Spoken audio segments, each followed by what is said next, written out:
प्रधानमंत्री नरेंद्र मोदी ने वो जवाब दिया जिसकी गूंज रावलपिंडी से लेकर मुजफ्फराबाद तक सुनाई दी। भारत ने आज साबित कर दिया कि हम जब भी मारेंगे आतंकियों की कब्र पर मारेंगे। 9 मिसाइलों ने पाकिस्तान के आतंकी अड्डों को राख कर दिया। पाकिस्तान की धरती लाशों से पट गई।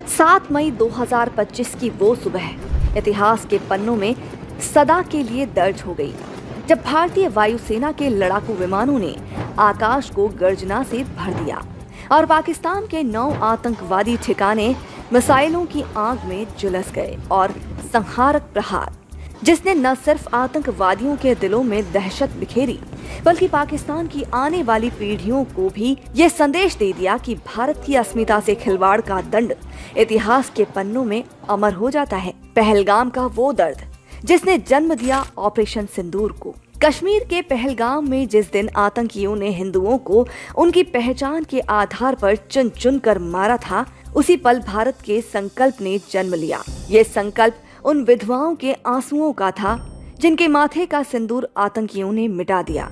उन माताओं का था जिनके बेटों को जुल्म की नींव पर शहीद कर दिया गया। ये बदला सिर्फ मिसाइलों का नहीं, बल्कि भारतीय नारी के सुहाग और सम्मान का प्रतिशोध था। जब एक हिंदू महिला ने आतंकियों के सामने गुहार लगाई कि मुझे भी मार दो, तो उसके जवाब में मिला था ठंडा तेवर कि नहीं, तुझे और तेरे बच्चों को जिंदा छोड़ेंगे ताकि तू मोदी को बता सके कि हमने तेरे पति को मार दिया। लेकिन आज प्रधानमंत्री नरेंद्र मोदी ने वो जवाब दिया जिसकी गूंज रावलपिंडी से लेकर मुजफ्फराबाद तक सुनाई दी। 9 मिसाइलों ने पाकिस्तान के आतंकी अड्डों को राख कर दिया। पाकिस्तान की धरती लाशों से पट गई। आतंकियों के गढ़ मिट्टी में मिल गए। 2016 की सर्जिकल स्ट्राइक और 2019 के बालाकोट से कहीं बड़ा था ऑपरेशन सिंदूर। पाकिस्तान हमेशा सर्जिकल स्ट्राइक को जुठलाता रहा। बालाकोट पर उसने कौवों का मजाक उड़ाया, लेकिन आज ऑपरेशन सिंदूर ने उसके झूठ का पर्दाफाश कर दिया। ये हमला इतना व्यापक और विनाशक था कि पाकिस्तान न सिर्फ कांप रहा था, बल्कि दुनिया के सामने पीड़ित बनने का नाटक भी कर रहा है। एक ओर वो भारत से लड़ने की धमकी देता है, दूसरी ओर अंतर्राष्ट्रीय मंचों पर रोता हुआ गिड़गिड़ा रहा है कि हमें बचाओ।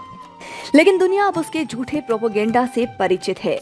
अमेरिका से लेकर इजराइल तक सभी जानते हैं कि पाकिस्तान वही देश है जो ओसामा बिन लादेन को पनाह देता था, जहां हाफिज सईद और मसूद अजहर जैसे आतंकी खुलेआम सरकारी संरक्षण में रहते हैं।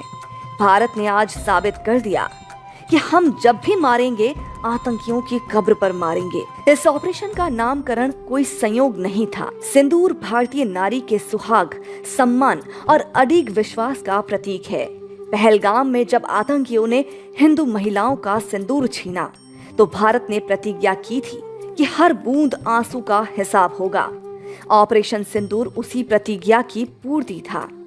ये उन सभी विधवाओं को समर्पित था जिन्होंने अपने पतियों को खोया, उन माताओं को जिनके बेटों का बलिदान व्यर्थ नहीं जाने दिया गया। ये संदेश था कि भारत की संस्कृति से खेलोगे तो भारत की मिसाइलों की आग में झुलसना पड़ेगा। ऑपरेशन से पहले भारत ने एक चाल चली जिसने पाकिस्तान को पूरी तरह भ्रम में डाल दिया। 6 मई को भारत ने 244 क्षेत्रों में मॉक ड्रिल की घोषणा की। पाकिस्तान समझा कि भारत युद्ध की तैयारी कर रहा है। उसकी सेना हाई अलर्ट पर आ गई। खुफिया एजेंसियां भारत के अगले कदम का अनुमान लगाने में उलझ गईं। लेकिन यही भारत की रणनीति थी। जब पाकिस्तान मॉक ड्रिल के भ्रम जाल में उलझा था, तभी 7 मई की सुबह भारतीय सेना ने 9 ठिकानों पर एक साथ हमला बोल दिया। हर निशाने पर था आतंक का केंद्र। रावलपिंडी लश्कर ए तैयबा का प्रमुख प्रशिक्षण केंद्र, जहां पहलगाम हमले की साजिश रची गई थी। बहावलपुर जैश ए मोहम्मद का गढ़, जहां 2001 के संसद हमले और 2019 के पुलवामा हमले की योजना बनी। मुजफ्फराबाद आतंकियों का लॉजिस्टिक हब, जहां 50 टन गोला बारूद नष्ट किया गया। मीरपुर घुसपैठियों का प्रशिक्षण केंद्र, जहां सैकड़ों आतंकी ढेर कर दिए गए। कराची लश्कर का साइबर वॉरफेयर यूनिट, जिसे मिसाइलों ने तबाह कर दिया। रक्षा मंत्रालय ने स्पष्ट किया कि हर लक्ष्य के पीछे खुफिया सबूत थे। हमने पाकिस्तानी सेना या आम नागरिकों को नहीं छुआ।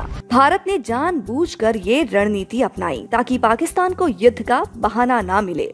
ये संदेश था कि तुम्हारी सेना से नहीं, तुम्हारे आतंकियों से दुश्मनी है। अब पाकिस्तान के पास दो ही रास्ते हैं, या तो आतंकवाद छोड़ो, खुद को सुधार लो और भारत के साथ शांति का रास्ता अपनाओ, या फिर युद्ध चुनो और इतिहास में उसी तरह से मिट जाओ जैसे 1971 में मिटे थे। प्रधानमंत्री मोदी का वो वक्तव्य आज सच साबित हुआ। मुझ में रिस्क लेने की क्षमता दुनिया से ज्यादा है। ऑपरेशन सिंदूर इसका प्रमाण है। अगर पाकिस्तान नहीं संभला तो ये सिर्फ एक ट्रेलर था।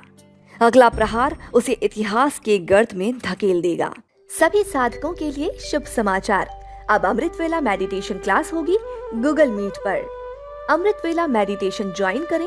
पहला सत्र सुबह 3:30 से 4:30 बजे तक, दूसरा सत्र सुबह 4:30 से 5:30 बजे तक। सत्संग और साधना ज्वाइन करें। सत्संग रात 9:15 से 9:30 बजे तक, साधना और जाप रात 9:30 से 10:30 बजे तक। ये क्लास बिल्कुल फ्री है। इसका हिस्सा बने और अपने जीवन में आध्यात्मिक ऊर्जा का संचार करें। सभी साधकों से निवेदन है, यदि आपने अभी तक हमारा साधना व्हाट्सएप ग्रुप ज्वाइन नहीं किया है तो तुरंत करें। यहाँ आपको सभी आवश्यक दिशा निर्देश मिलेंगे। मेडिटेशन क्लास और व्हाट्सएप ग्रुप के लिंक आपको इस वीडियो के डिस्क्रिप्शन बॉक्स में मिल जाएंगे। आइए साथ मिलकर आध्यात्मिक यात्रा पर चलें।